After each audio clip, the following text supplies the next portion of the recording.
तो hello guys, आज मैं आप लोगों के लिए एक और न्यू सीरीज लेकर आ रहा हूं जो कि टॉप लेवल की सीरीज है, क्योंकि इस सीरीज को सेम स्टूडियो ने ही क्रिएट किया है जिसने परफेक्ट वर्ल्ड को क्रिएट किया है। इसलिए इस सीरीज के ग्राफिक्स और स्टोरी भी परफेक्ट वर्ल्ड की तरह ही शानदार होंगी। तो चलिए जल्दी से इस सीरीज को शुरू करते हैं। तो एपिसोड की शुरुआत होती है और हमें दिखाया जाता है एक लड़की को जो कि अपने बारे में कहती है कि फाइनली 10 साल की कल्टीवेशन के बाद मेरा हार्ट वो बिल्कुल प्योर हो चुका है।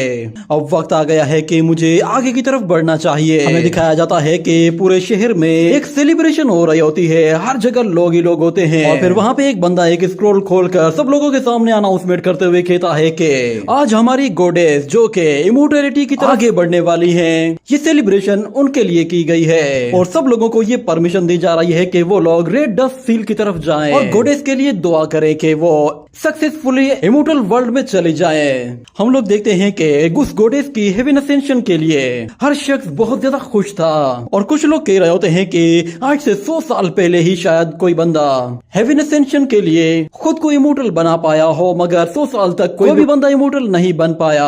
क्या गॉडेस इसमें कामयाब हो पाएगी? दूसरा वाला बंदा कहता है कि इसमें पूछने वाली क्या बात है, जब गॉडेस 20 साल की थी तभी उसने कह दिया था कि मैं दुनिया में सबसे ज्यादा बेस्ट हूँ, मेरे ऊपर कोई कल्टीवेटर नहीं। जिसके बाद उसने खुद को एक गॉडेस का टाइटल भी दिया था, जिसका मतलब साफ है कि वो इमोर्टल बन सकती है। और वहीं पर ही हमें एक छत के ऊपर एक जनरल को दिखाया जाता है जो कि उन लोगों के ऊपर नजर रख रहा होता है और वो अपने साथियों से कहता है कि सारी अरेंजमेंट कैसी जा रही हैं। तो सोल्जर बताते हैं कि सब कुछ बिल्कुल प्लान के हिसाब से चल रहा है, हमारे सोल्जर्स हर जगह फैले हुए हैं, जैसे ही वो कातिल नजर आएगा हम लोग उस पे झपट पड़ेंगे। और फिर वहीं पे ही हमें हमारे मेन कैरेक्टर को दिखाया जाता है, वो भी उसी फेस्टिवल में मौजूद था, मगर ऊपर खड़ा हुआ वो जनरल उसे देख रहा होता है। उसे शक था कि शायद ये लड़का वही है जिसने रॉयल फैमिली की मेड को मारा है। उसे वहाँ पर देखते ही सारे के सारे सोल्जर्स अलर्ट हो जाते हैं और जो लोग वहाँ पर सोट डांस कर रहे थे वो लोग भी उसे मारने के लिए अपनी सोट निकाल लेते हैं। मगर शाओ चेन को पता चल जाता है कि वो लोग उसे मारने के लिए आ रहे हैं, मगर उसे ये भी मालूम था कि वो लोग यहाँ पर इस सेलिब्रेशन को खराब नहीं करना चाहते, इसीलिए शाओ चेन खुद ब खुद ही वहाँ से चला जाता है। और वो सब के सब लोग आहिस्ता आहिस्ता उसका पीछा करते हुए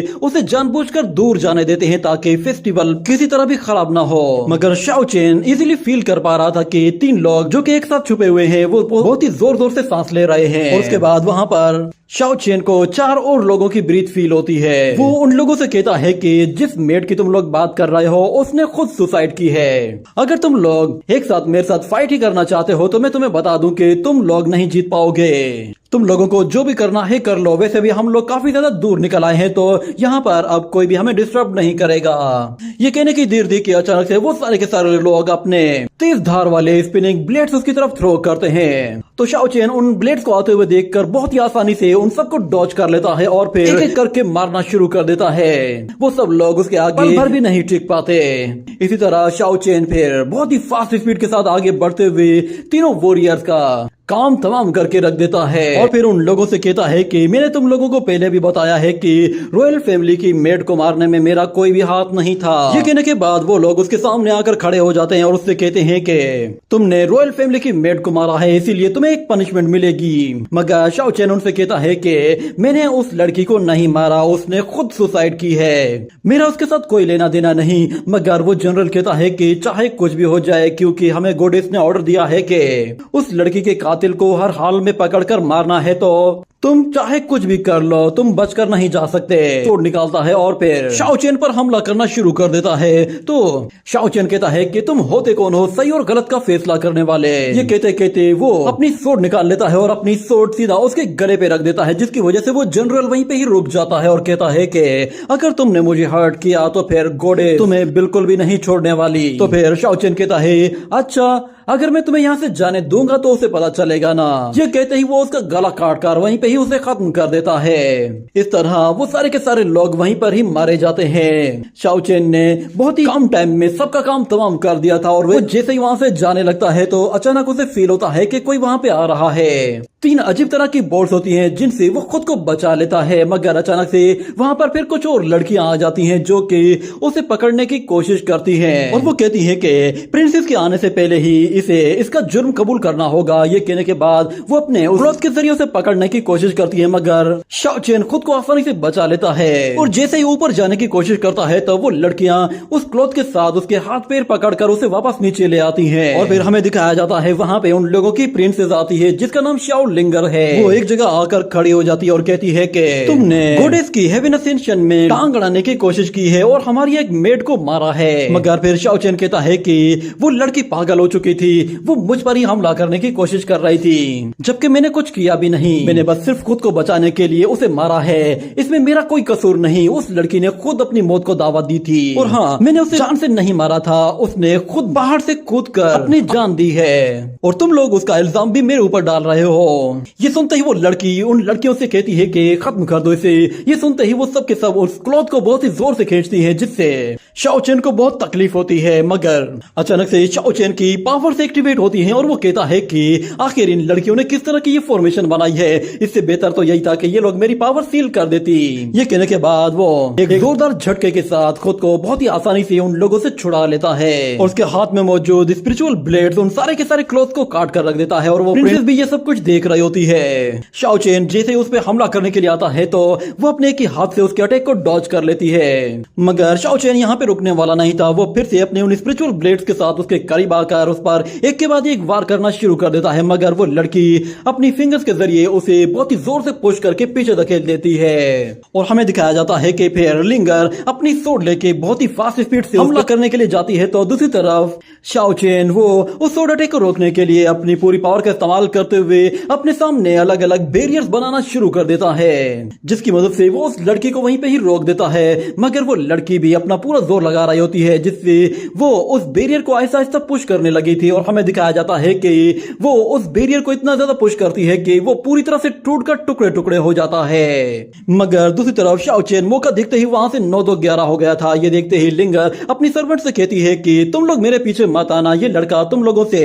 ताकतवर है तो इसलिए इसे मैं खुद ही हैंडल करूंगी। ये कहते ही वो खुद से उसका पीछा करती है। मगर शाओ चेन बहुत ही फास्ट स्पीड के साथ भाग रहा होता है और वो लड़की उसके पीछे पड़ी हुई होती है और एक के बाद एक अटैक भी कर रही थी। मगर शाओ चेन उसके हर एक अटैक को डॉज कर रहा होता है। वो लोग लड़ते लड़ते उस फेस्टिवल के बिल्कुल बीचों बीच आ पहुंचे थे। मगर वहां पे मौजूद लोगों को यही लग रहा था कि जैसे ये लड़ाई भी इस फेस्टिवल का कोई हिस्सा है। शाओ लिंगर अपनी मल्टीपल सोर्ड का इस्तेमाल करती है मगर उसका भी कोई फायदा नहीं होता और फिर वो लोग लड़ते लड़ते एक छत के ऊपर आ जाते हैं जहाँ पर शाओ कहता है कि मैं जानता हूँ कि मेरा यहाँ से निकल पाना बहुत ज्यादा मुश्किल है मगर जो भी पड़ेगा मैं यहाँ पे बाहर निकलने के लिए वो जरूर करूंगा। और इस तरफ हम देखते हैं शाओ लिंगर वो अपनी सोर्ड को चार्ज कर रही होती है और इस तरफ शाओ चेन जैसे ही उस पर अपनी स्पिनिंग व्हील के साथ अटैक करने के लिए आता है तो लिंगर अपनी सोर्ड की मदद से उसकी उस फॉर्मेशन को पूरी तरह से तितर बितर कर देती है और वो सोर्ड शाओ चेन के बिल्कुल पास आ गई थी। मगर हम देखते हैं कि एक ब्लू लाइट हर जगह फैलना शुरू हो जाती है जिससे वहां का टाइम बिल्कुल रुक जाता है और वही ब्लू लाइट जब शाओ चेन और लिंगर के पास से गुजरती है तो वो लोग भी वहीं पे ही रुक जाते हैं और हमें दिखाया जाता है कि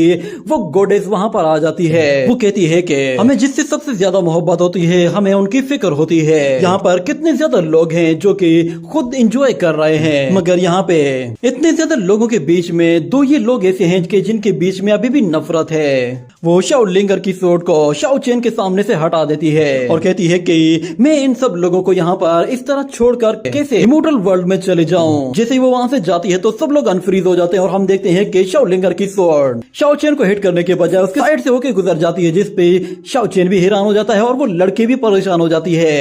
इतने में शाओ चेन वहां से निकलकर भाग जाता है और वो लड़की कहती है कि आखिर मेरे अटैक के साथ क्या हुआ था। और अगले सीन में हमें दिखाया जाता है कि शहर के सारे लोग एक जगह जमा होते हैं और वो लोग कह रहे होते हैं कि सुनने में आया है कि गॉडेस आज इमोर्टैलिटी को अचीव करने वाली है जिससे वो फौरन से रियलम ऑफ इमोर्टैलिटी में चली जाएगी। इसमें कितना सच है और कितना झूठ है आज सब कुछ पता चल जाएगा।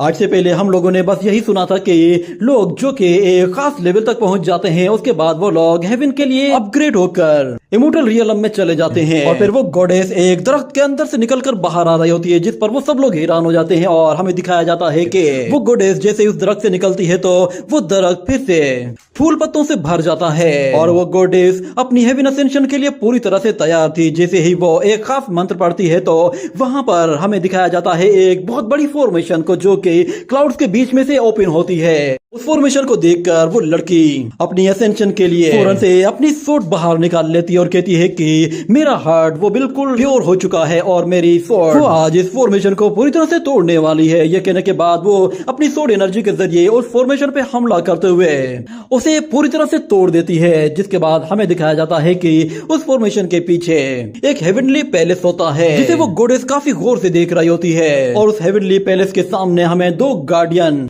वॉरियर्स को भी दिखाया जाता है जो कि साइज में बहुत ही बड़े और बहुत ही खतरनाक लग रहे थे। जिसके बाद उस गॉडेस के सामने कुछ सीढ़ियां आ जाती हैं। जैसे ही वो एक कदम आगे बढ़ाती है तो उसे एक आवाज सुनाई देती है कि एक कदम और एक तबाही, इमोर्टैलिटी का सफर खतरनाक है। ये सुनते हुए वो लड़की ऊपर की तरफ जा रही होती है और दूसरी तरफ हमें दिखाया जाता है शाओ चेन को। वो कहता है कि फाइनली गॉडेस ने अपनी सोर्ट से हेवन का रास्ता खोल दिया है, शायद अब वो सक्सेसफुली हेवन असेंशन में कामयाब हो जाएगी। मगर अचानक से वो लड़की वहां पे आ पहुंचती है और शाओ चेन से कहती है कि मैं तुम्हें यहाँ पे कोई प्रॉब्लम क्रिएट करने नहीं दूंगी। और दूसरी तरफ से हेवन से आवाज आती है जो कि उस गॉडेस के लिए होती है। उसे कहा जाता है कि लव के बारे में भूल जाओ क्योंकि इमोर्टैलिटी के आगे सब कुछ बेकार है। ये सुनकर वो लड़की कहती है कि इमोर्टैलिटी के आगे सब कुछ फेल हो जाता है, इसका क्या मतलब है? क्या मैं जैसी हूँ मुझे बिल्कुल वैसा ही रहना चाहिए? ये कहने के बाद वो जैसे ही साइड पे मुड़कर देखती है तो दूसरी तरफ से हेवन से आवाज आती है कि तुम्हारा टाओ हार्ट अभी भी पूरी तरह से प्योर नहीं हुआ है, तुम फिर कभी ये मौका आजमा कर देख सकती हो जब तुम्हारा हार्ट बिल्कुल प्योर हो जाए। और फिर वो लड़की अपने सामने देखती है तो वो सामने वाले गार्डियंस अचानक से अपने बड़े बड़े वेपन्स उठाते हैं और उन सीढ़ियों पर पूरी ताकत से दे मारते हैं, जिससे वो सीढ़ियां बीच में से टूट जाती है और वो लड़की नीचे जाकर गिरने लगती है। जिसके साथ साथ हमें दिखाया जाता है कि आसमान से बहुत बड़े बड़े आग के गोले सीधा जमीन की तरफ जा रहे होते हैं। वो सब लोग बहुत ज्यादा डर जाते हैं और ऊपर हमें दिखाया जाता है कि लिंगर अभी भी शाओ चेन के साथ फाइट कर रही होती है। मगर जब वो लोग उन आग के गोलों को देखते हैं तो वो समझ जाते हैं कि गॉडेस की हेवन असेंशन फेल हो गई है। और दूसरी तरफ हम लोग उस गॉडेस को गिरते हुए देखते हैं। उसे आवाज सुनाई देती है और कहा जाता है कि तुम्हारे हार्ट में और तुम्हारे इरादों में कोई मसला नहीं, मगर तुम अभी भी हेवन असेंशन को ठीक से नहीं समझी हो। और फिर वो लड़की आंखें खोलती है और कहती है कि मैंने ह्यूमन लव को समझ लिया है, क्या ये इतना काफी नहीं है? इस तरफ हम देखते हैं कि लिंगर अपनी पूरी पावर का एक साथ इस्तेमाल करते हुए शाओ चेन पर पूरी ताकत से हमला करती है तो शाओ चेन उसे रोकने की कोशिश करता है, मगर उसका अटैक बहुत ही ज्यादा ताकतवर होता है जिसकी वजह से वो पहाड़ टूट जाता है और वो दोनों के दोनों ही नीचे गिरने लगते हैं। और इस तरफ हमें दिखाया जाता है कि वो गॉडेस दोबारा से ऊपर की तरफ आने लगती है और वो कहती है कि एक गॉडेस होने के लिए अगर डिजायर और इमोशंस ना हो तो भी कोई मसला नहीं, मगर वो लव में ट्रैप नहीं होनी चाहिए। ये कहते ही वो सीधा उस पोर्टल की तरफ जा रही होती है और उसे हेवन से आवाज आती है कि हमने तुम्हें रिजेक्ट कर दिया है तो फिर तुम भला कैसे आ सकती हो? ये कहने के बाद वहाँ पे खड़े हुए वो गार्डियंस अपने बड़े बड़े वेपन्स लेकर उस पर हमला करने की कोशिश करते हैं तो वो गॉडेस अपनी स्वॉर्ड के साथ एक बहुत ही पावरफुल अटैक करती है जिससे वो उन गार्डियंस को काट कर उनके टुकड़े टुकड़े कर देती है। और हम लोग देखते हैं कि वो लड़की बहुत सारे स्पिरिचुअल बर्ड्स के साथ उस हेवन असेंशन के लिए जा रही होती है और दूसरी तरफ लिंगर और शाओ चेन दोनों ही वो भी नीचे गिर रहे होते हैं। और वो लड़की जब उन्हें नीचे गिरता हुआ देखती है तो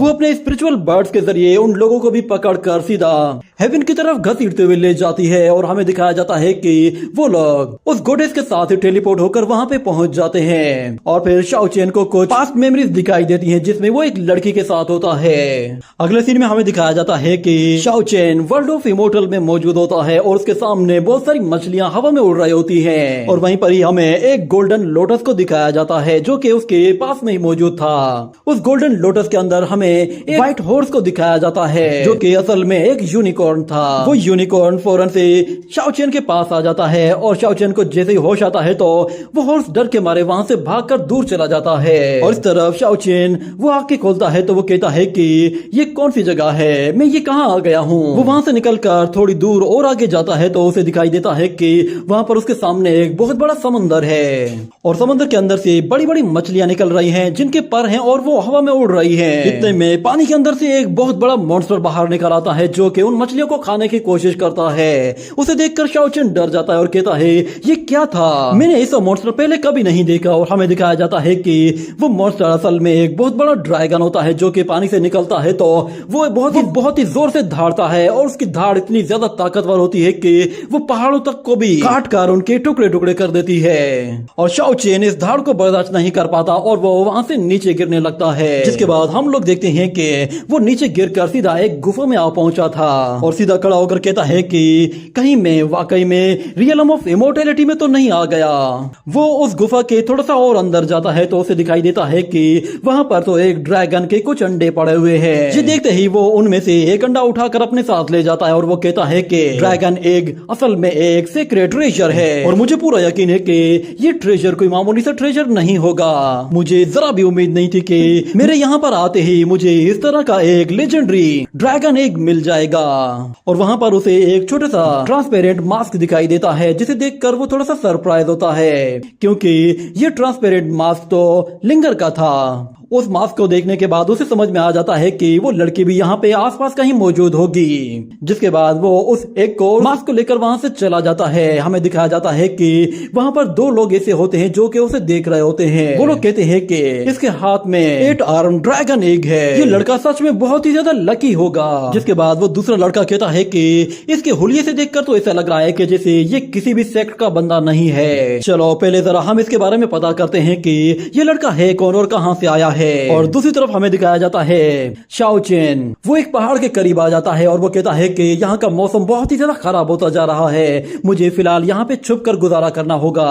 वो वहाँ पे मौजूद एक सीक्रेट गुफा के अंदर चला जाता है और कहता है कि आज रात गुजरने के लिए ये जगह तो बहुत ही अच्छी है। मगर अचानक उसे फील होता है कि कोई बंदा उसका पीछा कर रहा है। ये देखते ही वो फौरन से एक पिलर के पास जाता है और उस ड्रैगन एग को पत्थरों के जरिए कवर करके छुपा देता है। और जैसे ही पीछे मुड़कर देखता है तो वो लड़का और लड़की वो भी उसी जगह उसके पीछे पीछे आ गए थे। और वो लड़की जानबूझकर ऐसा दिखावा करती है कि जैसे उन लोगों को शाओ चेन के बारे में कुछ भी नहीं मालूम। वो लड़की अपने ब्रदर से कहती है कि यहाँ आ जाओ, ये जगह छुपने के लिए काफी अच्छी है। मगर जब उन्हें वहाँ पर शाओ चेन दिखाई देता है तो वो कहते हैं कि अरे देखो यहाँ पे तो पहले से ही एक बंदा मौजूद है। वो लड़का फौरन से शाओ चेन को अपना इंट्रोडक्शन कराते हुए कहता है कि मैं एक इमोर्टल सेक्ट का प्रिंस फेंग हूँ, बारिश से बचने के लिए मैं इस गुफा के अंदर आया हूँ। और फिर वो लड़की कहती है कि माफ करना, हम लोग आधी रात को तुम्हें यहाँ पे डिस्टर्ब करने के लिए नहीं आए। मगर शाओ चेन कहता है कि मैं शाओ चेन हूँ, मैं ह्यूमन सोर्ड सेक्ट से हूँ। ये सुनकर वो लोग हैरान हो जाते हैं कि इस तरह का तो यहाँ पे कोई भी सेक्ट नहीं है।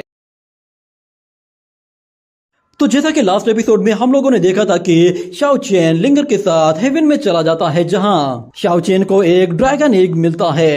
वो उसे लेकर फौरन से वहां से आगे जाता है और एक गुफा के अंदर चला जाता है। मगर वहां पर दो लोग उसका पीछा करते हुए आ जाते हैं तो शाओ चेन उस अंडे को वहां पे छुपा देता है। और वो लोग वहां पे आते ही शाओ चेन को अपना इंट्रोडक्शन करवाते हैं तो शाओ चेन उन लोगों को बताता है कि मैं ह्यूमन सोर्ड सेक्ट से हूँ। और फिर अगले सीन में हम लोग देखते हैं कि वो लोग एक साथ बैठे हुए होते हैं और वो प्रिंस उसे बताता है कि मेरा नाम प्रिंस फेंग जूही है, मैं जानना चाहता हूँ कि आखिर तुमने कौन सी इमोर्टैलिटी को अचीव किया है, क्या तुम्हारे पास कोई निर्वाणा इमोर्टैलिटी है। ये सुनकर शाओ चेन कहता है कि इन लोगों को लगता है कि मैं कोई बहुत ही पावरफुल बंदा हूँ। मगर फिर वो उन लोगों से जानबूझकर ये पूछता है कि आप लोग किस तरह की बात कर रहे हैं, मैं आप लोगों की बात नहीं समझ पा रहा।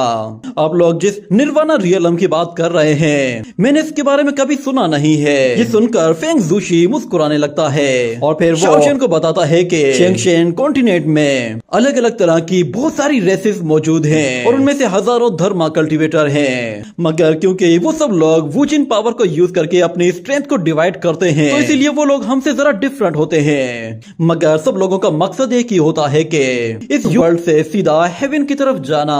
यही वजह है कि बहुत सारे सेक्ट अलग अलग डिसाइपल्स को अपने सेक्ट में लाकर उन्हें बहुत सारी टेक्निक्स और मूव्स सिखाते हैं ताकि वो लोग खुद को हेवन असेंशन के लिए तैयार रख सकें। और दूसरा सेक्ट ऐसा है कि जिसका नाम शीजेंग है। इस सेक्ट में जो भी प्योर वॉरियर होता है वो किसी भी तरह के स्टोन ट्रेजर को एक्टिवेट कर सकता है और बहुत सारे मैजिकल स्किल्स को भी सीख सकता है। और यही लोग हैं जो कि खुद को निर्वाणा वॉरियर्स कहते हैं या फिर इसे इमोर्टैलिटी भी कहा जा सकता है। मगर इस रियलम को अचीव करने के लिए हमें स्टेप बाय स्टेप हर एक रियलम से गुजरना पड़ता है और हर रियलम में 9 अलग अलग स्टेप्स होते हैं। और जब हम लोग 9th लेवल तक पहुंच जाते हैं तो उसके बाद 10th लेवल में आते ही हम लोग ब्रेक थ्रू करते हैं। और फिर वहां पे मौजूद वो स्नेक गर्ल वो कहती है कि अगर तुम वाकई में इमोर्टैलिटी को प्रैक्टिस कर रहे हो तो इसका मतलब ये है कि फिर तुम कभी भी हेवन में असेंड हो सकते हो। जैसे ही तुम अपनी स्पिरिचुअल एनर्जी को फील करने लगोगे वैसे ही तुम अपनी इमोर्टैलिटी को अचीव कर लोगे। ये कहते ही वो उसके पीछे चली जाती है और उससे कहती है कि मुझे हमेशा तुम्हारे जैसे स्ट्रॉन्ग लोग बहुत पसंद आते हैं, मुझे एक मर्तबा देखने दो कि आखिर तुमने कितना पावर लेवल अचीव कर लिया है। ये कहने के बाद वो उसका हाथ पकड़ने की कोशिश करती है तो शाओ चेन हाथ छुड़ाना चाहता था, मगर वो लड़की उसका हाथ पकड़कर अपनी एनर्जी के जरिए उसका पावर लेवल चेक करने की कोशिश करती है, जिस पर शाओ चेन समझ जाता है कि ये मेरी स्ट्रेंथ चेक कर रही है। वो उससे अपना हाथ फौरन से छुड़ाता है और वो फेंग ज़ुशी को कुछ इशारा करती है, मगर शाओ चेन किसी तरह उन लोगों को डिस्ट्रैक्ट करने की कोशिश करता है और कहता है कि आग बुझने वाली है, मैं जरा कुछ और लकड़ियां जमा करके लाता हूँ। ये कहने के बाद वो उन लोगों से जरा सा दूर हट जाता है और फिर वो दिल ही दिल में कहता है कि ये दोनों बिल्कुल गलत इरादे से यहाँ पर आए हुए हैं, मुझे लगता है कि शायद ये मुझे नुकसान पहुंचाना चाहते हैं, मगर इनका मकसद क्या है। और ऊपर से मैं तो इस वर्ल्ड ऑफ इमोर्टेलिटी में तो बिल्कुल नया आया हूँ, मैं नहीं जानता कि इस वक्त जिस आइसलैंड में मैं मौजूद हूँ वो कोई खास आइसलैंड है या फिर कोई नॉर्मल आइसलैंड है। मगर वो स्नेक गर्ल उसके पास आती है और वो उसे बताती है कि तुम इस वक्त जहां मौजूद हो इसे ड्रैगन आइसलैंड कहते हैं। हमारे चेंगशेंग कॉन्टिनेंट में ऐसे बहुत सारे यंग मास्टर्स हैं जो कि ट्रेजर हंटिंग के लिए अक्सर यहाँ पर आते रहते हैं। ये कहने के बाद वो अपने उसी फेंग ज़ुशी प्रिंस से कहती है कि इसकी स्ट्रेंथ अभी भी वीक नहीं है। तो वो लड़का कहता है कि चलो तो फिर खेल शुरू करते हैं। वो दोनों के दोनों आहिस्ता आहिस्ता शाओ चेन की तरफ आगे बढ़ते हैं और उससे कहते हैं कि ये आइसलैंड भले ही बहुत ज्यादा खतरनाक है, मगर यहाँ पर ट्रेजर्स की भरमार है, यहाँ पे बहुत ज्यादा एलेक्सियर्स बनाने को मिल सकते हैं। खास तौर पर यहाँ पे जो सबसे बड़े ट्रेजर्स हैं वो है होली ड्रैगन का एक। कहने के बाद वो लोग आहिस्ता आहिस्ता आगे बढ़ते हुए अपनी सोर्स बाहर निकालते हैं और शाओ चेन वो दिल ही दिल में कहता है कि मैं इस वक्त वैसे ही इंजर्ड हूँ, अगर मैंने इनके साथ फाइट की तो मैं मारा जाऊंगा।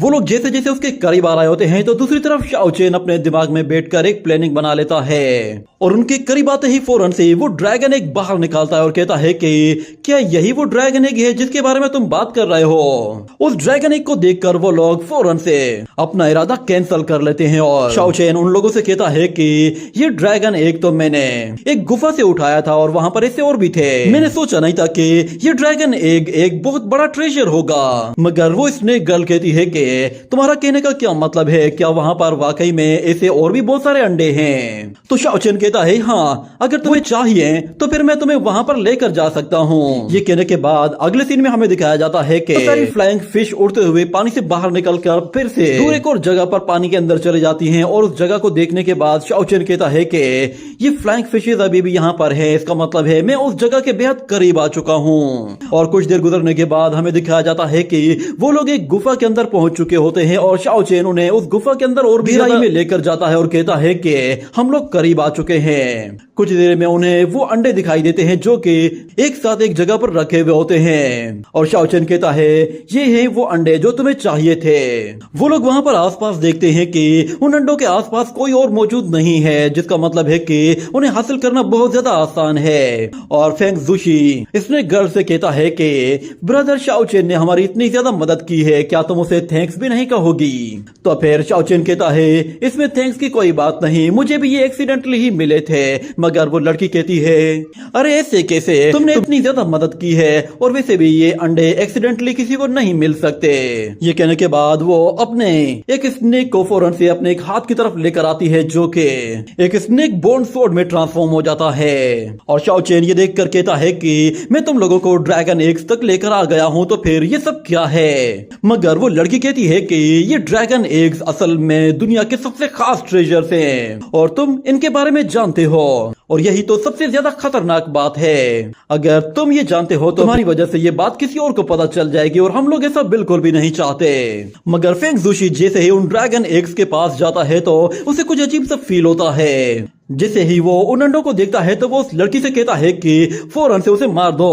ये देखते ही वो लड़की अपनी स्वॉर्ड के साथ उसे मारने के लिए जैसे ही तैयार होती है तो दूसरी तरफ शाओ चेन ऊपर पानी के कतरे को गिरते हुए देखता है और वो लड़की जैसे ही उसे मारने वाली होती है तो अचानक से वहां पर बहुत ही पावरफुल एयर प्रेशर फील होता है, जिसके बाद शाओ चेन कहता है कि अगर ये ड्रैगन एग्स यहाँ पर मौजूद है तो इसका मतलब है वो ड्रैगन खुद यहाँ आसपास कहीं मौजूद होना चाहिए। ये ड्रैगन की धाड़ 500 लोगों के लिए भी काफी है। ये अटैक सिर्फ 3 सेकंड तक ही रहेगा और मेरे पास सिर्फ 3 सेकंड का टाइम है। ये कहने के बाद वो फौरन से उस उस लड़के की तरफ मूव करते हुए उससे वो सोड उसके हाथ से छीन कर उसके पीछे चला जाता है और वही सोड फिर उसकी बॉडी के अंदर घुसा देता है, जिससे उस लड़के का काम तमाम हो जाता है और वाटर ड्रॉप अब जाकर नीचे गिरती है और इस ड्रॉप के गिरने तक ही शाओ चेन ने उस लड़की का काम तमाम कर दिया था। मगर दूसरी तरफ फेंग जूशी देखता है कि शाओ चेन ने उन लोगों को धोखा दिया है और उसने गर्ल को भी मार दिया है। वो फौरन से अपनी सोड लेके शाओ चेन को मारने की कोशिश करता है, मगर शाओ चेन के सोड स्किल्स भी बहुत ही लाजवाब होते हैं और वो उसे कांटे की टक्कर देता है और हमें दिखाया जाता है कि शाओ चेन के एक अटैक की वजह से फेंग जूशी का एक हाथ ही कट कर अलग हो जाता है, जिसकी वजह से उसे बहुत ज्यादा दर्द और तकलीफ बर्दाश्त करनी पड़ती है। मगर उसका गुस्सा अभी भी बढ़ता जा रहा होता है और वो शाओ चेन से कहता है कि तुम्हारी हिम्मत कैसे हुई, तुमने ये जानबूझकर प्लान किया था, तुम हमें यहाँ पर लेकर आए ताकि तुम हमें फंसा सको। ये कहते ही वो फिर से अपनी सोड लेके उस पर हमला करना शुरू कर देता है, मगर शाओ चेन भी जमकर मुकाबला करता है और फिर उसे एक जोरदार किक मारकर उठाकर दूर फेंक देता है। और शाओ चेन जैसे उस पर दोबारा से वार करता है तो फेंग जूशी अपनी सोड की मदद से उसे रोकने की कोशिश करता है और वो भी एक जोरदार किक दे मारता है, जिससे शाओ चेन वहां से पीछे जा गिरता है। मगर वो अपनी स्नेक सोड को फेंग जूशी की तरफ थ्रो करता है तो फेंग जूशी अपनी सोड का इस्तेमाल करते हुए उस सोड को वहां से दूर हटा देता है, मगर शाओ चेन वही सोड पकड़कर फिर से उस पर इतना जोरदार अटैक करता है कि वो जमीन के भी टुकड़े टुकड़े कर देता है और बहुत ही फास्ट स्पीड के साथ उस जगह से निकलकर दूर चला जाता है, जिससे वहां पर एक जोरदार धमाका होता है। इस अटैक के बाद फेंग जूशी की हालत बहुत ही ज्यादा बुरी हो जाती है और ऊपर से उसका खून भी बहुत ज्यादा बह गया था, जिससे उसे अब काफी ज्यादा वीकनेस फील होने लगी थी। मगर उसका गुस्सा अभी भी कम नहीं हो रहा था, बल्कि वो और भी ज्यादा भड़क गया था और वो कहता है कि तुम वो पहले आदमी हो जिसने मेरे खिलाफ कोई प्लान बनाकर मुझे मारने की कोशिश की है। मैं एक डेथ गेट इमोर्टल हूँ, मैं अगर यहाँ पे मरूंगा तो तुम भी मेरे साथ मरोगे। ये कहने के बाद वो फौरन से अपनी एक डेथ टेक्निक को एक्टिवेट कर देता है, जिससे वहां पर एक बहुत बड़ी फॉर्मेशन एक्टिवेट हो जाती है और फेंग जूशी अपनी बॉडी से जैसे ही एनर्जी रिलीज करता है तो उसका प्रेशर इतना ज्यादा होता है कि शाओ चेन उसके सामने खड़ा भी नहीं हो पाता और उसकी सोड भी उसके हाथ से निकल जाती है। और हम लोग देखते हैं कि फेंग जूशी बहुत सारी फॉर्मेशंस क्रिएट करता है और उन फॉर्मेशंस को सीधा ऊपर एक डेथ गेट फॉर्मेशन के पास लेकर जाता है और वो दोनों फॉर्मेशंस कंबाइन हो जाती हैं। और फेंग जूशी फिर उससे कहता है कि तुम अगर अपनी 10 लाइफ को भी अगर मुझे दे दोगे तब भी तुम इस ग्रेट पावर का मुकाबला नहीं कर पाओगे। ये कहते ही वो उस फॉर्मेशन को उसके ऊपर थ्रो करता है और हमें दिखाया जाता है कि वो फॉर्मेशन साइज में बहुत बड़ी और बहुत ही ज्यादा पावरफुल थी। उसे देखते ही शाओ चेन समझ जाता है कि इसे रोकने के लिए पूरी ताकत लगानी पड़ेगी। वो अपनी फुल पावर को एक्टिवेट करते हुए पूरी ताकत के साथ उस फॉर्मेशन को रोकने की कोशिश करता है, मगर उसमें उसे बहुत ज्यादा दिक्कत का सामना करना पड़ रहा था, क्योंकि दूसरी तरफ फेंग जूशी उस फॉर्मेशन को बहुत ही जोर से पुश कर रहा था और उसका रियल लंबी काफी हाई था। मगर हमें दिखाया जाता है शाओ चेन उस फॉर्मेशन को रोकने के लिए फिर अपनी पावर को जैसे ही बढ़ाता है तो उसके हाथों से हमें कुछ स्पिरिचुअल रिंग्स क्रिएट होते हुए दिखाई देते हैं, जिनसे वो उस फॉर्मेशन को जैसे ही पुश करता है तो हम देखते हैं वो फॉर्मेशन आहिस्ता आहिस्ता टूटने लगती है और फिर एक जोरदार धमाका होता है, जिससे वो सारी की सारी एनर्जी फेंग जूशी की तरफ डाइवर्ट हो जाती है और फेंग जूशी उस एनर्जी में पूरी तरह से जलकर राख हो जाता है। मगर दूसरी तरफ शाओ चेन वो बहुत ज्यादा थक चुका था, क्योंकि उसने अपनी बहुत ही ज्यादा एनर्जी कंज्यूम कर ली थी और वो देखता है कि ड्रैगन कभी भी यहाँ पर वापस आ सकता है, इसलिए मुझे यहाँ से जल्दी से निकल जाना चाहिए। ये कहते ही वो अपनी सोड उठाता है तो उसके हाथ में एक पैटर्न बन जाता है और वो वहां से चला जाता है। और अगले सीन में हमें दिखाया जाता है कि वो जख्मी हालत में एक नदी के पास पहुंच जाता है और वो कहता है कि सोचा नहीं था कि उस लड़के की पावर इतनी ज्यादा होगी। अगर मैंने किसी तरह की कोई खास स्पेशल ट्रेनिंग ना की होती तो मुझे नहीं लगता कि मैं उस अटैक से खुद को बचा पाता। इतना कहने के बाद वो अपनी सोड पर एक रिफ्लेक्शन देखता है, उसके पीछे कोई लड़की खड़ी हुई थी। ये देखकर वो अलर्ट हो जाता है और हमें दिखाया जाता है कि उसके पीछे एक लड़की थी जो कि उसे देखते ही कहती है कि शाओ चेन तो तुम भी यहाँ पे हो। शाओ चेन कहता है लिंगर तुम यहाँ कैसे? मगर वो लड़की कहती है कि तुमसे मैं क्यूशू सिटी के बाद अब मैं तुमसे दूसरी मर्तबा इस आइसलैंड में मिल रही हूँ। सच में मेरे लिए ये तो एक ब्लेसिंग है। क्या तुम मेरे सामने गिड़गिड़ाकर अपने प्यार की खातिर माफी मांगना चाहते हो या फिर अब भी तुम अपनी जिद पे अड़े हुए हो? तुम जानते हो ना कि मैं यहाँ पर क्यों आई हूँ। मगर शाओ चेन कहता है कि ये जगह बहुत ही ज्यादा खतरनाक है, क्यों ना हम लोग अपनी दुश्मनी को भुलाकर यहाँ से बाहर निकल जाएं। हम लोग एक साथ मिलकर क्यूशू जाएंगे। मगर वो लड़की कहती है कि ये दुश्मनी तो कभी खत्म नहीं होगी। ये कहते ही वो अपनी सोड निकाल लेती है और दूसरी तरफ जैसे उसे अपने करीब आता वो देखता है तो वो एक बहुत बड़ा स्टोन उसके ऊपर थ्रो कर देता है। मगर वो लड़की अपनी सोड के साथ उस स्टोन को काट कर टुकड़े टुकड़े कर देती है और इतने में शाओ चेन वहां से भागकर निकलने की कोशिश करता है। अगले सीन में हमें दिखाया जाता है कि शाओ चेन एक ऐसी जगह पहुंच गया था जहां पर बड़े बड़े बीस्ट के हड्डियों के ढांचे पड़े हुए थे और शाओ चेन तेजी से भागते हुए उसी डायरेक्शन की तरफ आगे जा रहा था। इतने में पीछे से उस पर एक एनर्जी वेव अटैक होता है जो कि उसे सीधा जाकर हिट करता है और उस अटैक की वजह से वो थोड़ा सा इंजर्ड भी हो जाता है। और वो लड़की जैसे ही उसके सामने आती है तो शाओ चेन कहता है कि अगर ऐसा ही चलता रहा तो ये सब लोगों को मार देगी, मुझे कुछ भी करके ये खेल यहीं पर ही खत्म करना होगा। मगर लिंगर कहती है कि हमारी दुश्मनी आज तुम्हारी मौत के साथ ही खत्म होगी। मगर इतने में उसे शाओ चेन के पीछे कुछ दिखाई देता है जिसे देखकर वो वहीं पे ही रुक जाती है। वो असल में एक बहुत बड़ा डायनासोर था जिसे देखकर वो लड़की शाओ चेन से कहती है कि लगता है कि शायद तुम बहुत ही बुरी मौत मरने वाले हो। ये कहकर वो वहां से चली जाती है जिस पर शाओ चेन हैरान हो जाता है कि ये मुझे मारे बगैर कैसे चली गई। इतने में उसे अपने पीछे कुछ हलचल महसूस होती है। वो जैसे ही पीछे मुड़कर देखता है तो वो टी-रेक्स बहुत ही जोर से दौड़ता है जिसकी वजह से शाओ चेन वहां से बहुत ही दूर एक पत्थर से जा लगता है। मगर वो वहां पे रुकने वाला नहीं था क्योंकि वो टी-रेक्स उसे कच्चा चबाने वाला था तो वो अपनी जान बचाकर वहां से भागने की कोशिश करता है। मगर वो टी-रेक्स भी उसके पीछे पीछे भागना शुरू कर देता है और ऊपर से लिंगर खड़े होकर देख रही होती है और कहती है कि लगता है शायद तुम यहाँ पे जिंदा दफन होने वाले हो।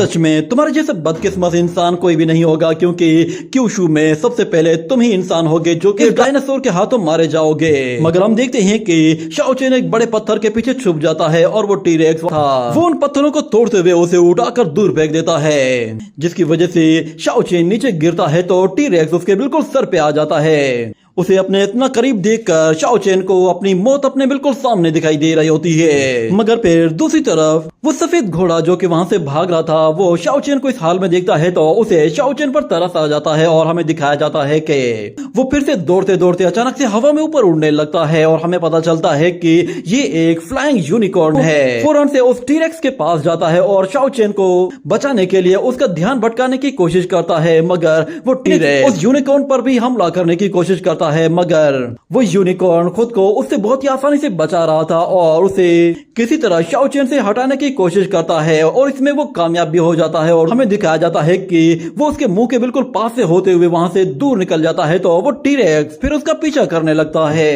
ये देखकर शाओ चेन हैरान हो जाता है और कहता है ये यूनिकॉर्न मुझे इससे बचाकर इसे यहाँ से दूर ले जा रहा है, सच में ये तो कमाल है। ये कहने के बाद वो उठकर वहां से दूर चला जाता है और अगले सीन में हमें दिखाया जाता है कि वो एक ऐसी जगह पे आ पहुंचता है जहां बहुत तेज बारिश हो रही होती है मगर शाओ चेन का खून ज्यादा बह चुका था तो इसलिए उसे चक्कर आ जाते हैं और वो वहीं पर ही गिरकर बेहोश हो जाता है। वहां पर आसपास और कोई भी नहीं था जो कि उसे बचा सके, इसीलिए वो वहीं पे ही पड़ा रहता है और काफी देर गुजर जाती है, उसका बहुत ज्यादा खून बह जाता है और इतने में उसके हाथ में बंधा हुआ वो रिबन, जैसे ही वो रिबन खुलता है तो शाओ चेन रुशुई नाम पुकारता है और हमें फिर फ्लैशबैक में दिखाया जाता है कि रुशुई असल में एक लड़की है जिसने उसे बर्थडे पर वो रिबन दिया था और उसने कहा था कि इसे अपने हाथ में बांध लो और जब भी कोई मुश्किल आए तो ये तुम्हारी मदद करेगा। मगर शाओ चेन ने उसे कहा था कि सच में ये बर्थडे तो बहुत ही ज्यादा अजीब सा है, तुमने आज मुझे पहली मर्तबा कोई गिफ्ट दिया है।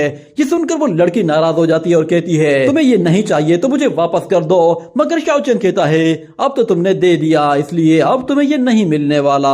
वो लड़की उसका पीछा करती है मगर शाओ चेन उसे वो रिबन वापस नहीं करता और हम लोग जब फ्लैशबैक से बाहर आते हैं तो हमें दिखाया जाता है कि शाओ चेन का ब्लड वो जमीन से बहता बहता अचानक से एक ड्रैगन एग के ऊपर जाकर गिर जाता है जिसकी वजह से वो ड्रैगन एग भी अपने आप ही एक्टिवेट हो जाता है और हमें दिखाया जाता है उसकी एनर्जी जमीन से निकलकर सीधा शाओ चेन की बॉडी के अंदर जाने लगती है और आहिस्ता आहिस्ता शाओ चेन की बॉडी वो हवा में ऊपर आ जाती है। मगर अभी भी वो पूरी तरह से बेहोश होता है, उसे मालूम नहीं था कि उसके साथ हो क्या रहा है। वो एनर्जी चारों तरफ से निकलते हुए सीधा उसकी बॉडी के अंदर जा रही थी और हमें उसकी पीठ के पीछे एक पैटर्न बनते हुए दिखाया जाता है और हमें फिर उसके माइंड स्पेस को दिखाया जाता है जहाँ पर बहुत ही ज्यादा ड्रैगन स्पिरिचुअल एनर्जी होती है और जैसे ही वो होश में आता है तो वो वहीं पर ही कल्टीवेशन करने के लिए बैठ जाता है और वो कहता है कि जब मैं टीनेज में था तो मैंने एक्सीडेंटली की गोंग मेथड को सीख लिया था, जो कि मुझे ये रिवर के जरिए मिला था। मगर मेरी क्यूशू एनर्जी खत्म हो जाने की वजह से मैंने काफी लंबे टाइम तक कोई ब्रेक थ्रू नहीं किया था। मगर मैंने सोचा भी नहीं था कि आज मुझे ब्रेक थ्रू करने का मौका मिलेगा, वो भी एक ड्रैगन एग की ब्लेसिंग की वजह से। ये कहते ही वो फौरन से अपना पावर लेवल अपग्रेड कर लेता है और टियान भी श्वानफर रियलम में आ जाता है। जिसके बाद वो कहता है इस ड्रैगन एग ने ना सिर्फ मेरी सारी की सारी एनर्जी रिकवर कर ली है, इसने मेरे सारे जख्म भी ठीक कर दिए हैं। और जिस रियलम को मैं इतने लंबे टाइम तक अचीव नहीं कर पाया था, इस एग ने वो रियलम भी मुझे अचीव करवा दिया है। अब मैं चाहूँ तो हेवन एंड अर्थ में किसी से भी कम्युनिकेट कर सकता हूँ। मेरी एनर्जी मुझे बढ़ते हुए फील हो रही है। ये कहने के बाद हमें दिखाया जाता है वो अपनी ड्रैगन पावर को टेस्ट करने के लिए अपने हाथों से एनर्जी जनरेट करता है, जिससे वो कुछ फायर सर्कल्स क्रिएट करता है और फिर उन्हें जैसे ही छोड़ता है तो उसके साथ वो ड्रैगन भी आता है। इसी के साथ ही ये सीन यहीं पे ही कट हो जाता है। अगले सीन में हमें एक बहुत बड़ी शिप को दिखाया जाता है जिसके ऊपर एक वॉरियर खड़ा हुआ होता है। वो सब लोगों को अनाउंसमेंट करते हुए बताता है कि हम लोग ड्रैगन आइलैंड के पास पहुंच चुके हैं। और फिर दूसरी तरफ हमें वहां पर एक यंग मास्टर को दिखाया जाता है जिसके साथ एक लड़की बैठी हुई होती है। वो लड़की कहती है कि इस ड्रैगन आइलैंड के ऊपर जो बैरियर था वो बहुत ही लंबे टाइम के बाद हट चुका है और लगता है यंग मास्टर की स्ट्रेंथ के बाद ये ट्रिप हमें बहुत ही ज्यादा फायदा देगी, क्योंकि इसमें हमें बहुत सारे ट्रेजर्स मिलने वाले हैं। मगर इतने में एक और वॉरियर आता है और वो यंग मास्टर से कहता है कि हमें एक मैसेज मिला है। हमसे पहले ही यहाँ पर बहुत सारी अलग अलग फोर्सेस आ चुकी हैं और ऐसे बहुत सारे गार्डियंस भी यहाँ पे आ चुके हैं जिन्होंने अपनी पावर्स को सील किया हुआ था। मेरे ख्याल से हमें इस आइसलैंड में जाने से पहले थोड़ा सा तैयारी कर लेनी चाहिए ताकि हम लोग वहाँ पर सिक्योरली जा सकें। मगर वो यंग प्रिंस कहता है तुम बेफिक्र हो जाओ, मैंने सारे इंतजाम कर लिए हैं, सब कुछ रेडी है, हमें वहाँ पर कुछ भी नहीं होगा, बस अब सिर्फ और सिर्फ एक वाइन के गिलास की कमी है। और फिर दूसरी तरफ हमें दिखाया जाता है शाओ चेन को। वो भी एक समुद्र के किनारे पे खड़ा हुआ होता है और उसे वो बोट आते हुए दिखाई देती है जिस पर वो कहता है कि फाइनली मुझे कोई तो उम्मीद नजर आई, इस बोट के जरिए मैं इस आइसलैंड से बाहर जा सकता हूँ। और हमें दिखाया जाता है कि उस बोट में वो सब लोग सवार होकर आ रहे होते हैं मगर उन्हें अंदाजा भी नहीं होता कि उस बोट के नीचे क्या मौजूद है। इसी के साथ ये एपिसोड यहीं पे ही एंड हो जाता है।